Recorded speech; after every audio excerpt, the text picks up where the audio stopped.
2020 n'aura pas seulement été la première année d'une crise pandémique qui a bouleversé la vie internationale et la vie de nos nations. Cette année fut aussi marquée par une série de régressions considérables pour les droits de l'homme.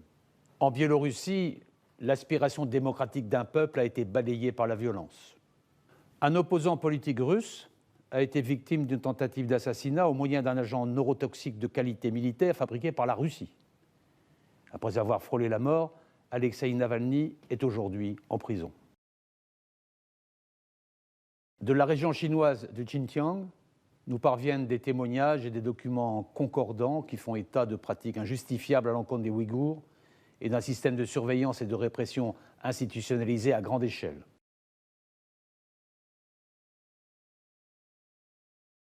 Cette exigence de vérité, cette exigence d'action, sachez que la France l'apportera dans ce Conseil des droits de l'homme comme dans ses relations bilatérales.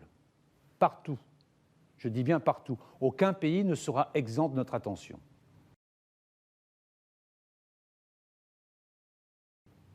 Quant au coup d'État militaire survenu au début du mois en Birmanie, il n'augure guère mieux pour l'année qui vient de commencer. De manière non moins préoccupante, ces régressions de fait s'accompagnent d'une vague de remise en cause de l'universalité même des droits de l'homme et du système multilatéral que nous avons patiemment édifié pour les défendre et les promouvoir. Nous ne saurions nous y résigner.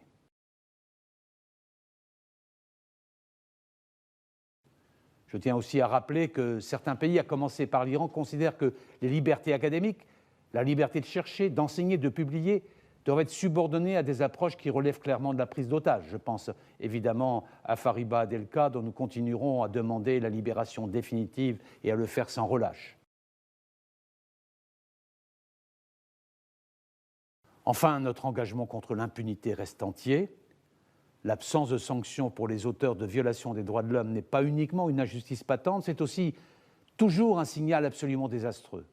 Et je tiens à cet égard à saluer le rôle de la Cour pénale internationale et à adresser un message de soutien à son nouveau procureur, Karim Khan, qui devra mener à bien la modernisation de cette institution indispensable.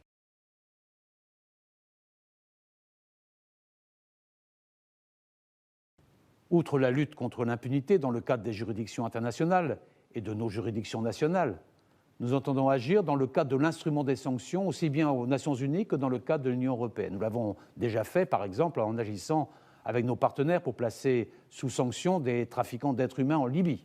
Nous entendons poursuivre et intensifier ces efforts.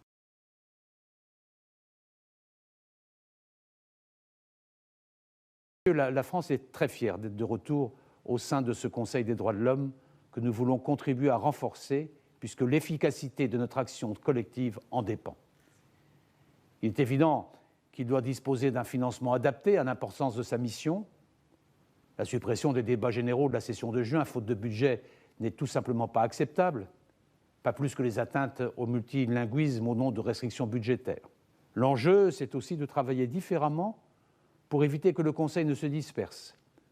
Le Haut-Commissariat aux droits de l'homme peut nous aider à éviter cet écueil et la France renforcera le soutien qu'elle lui apporte, y compris au plan financier.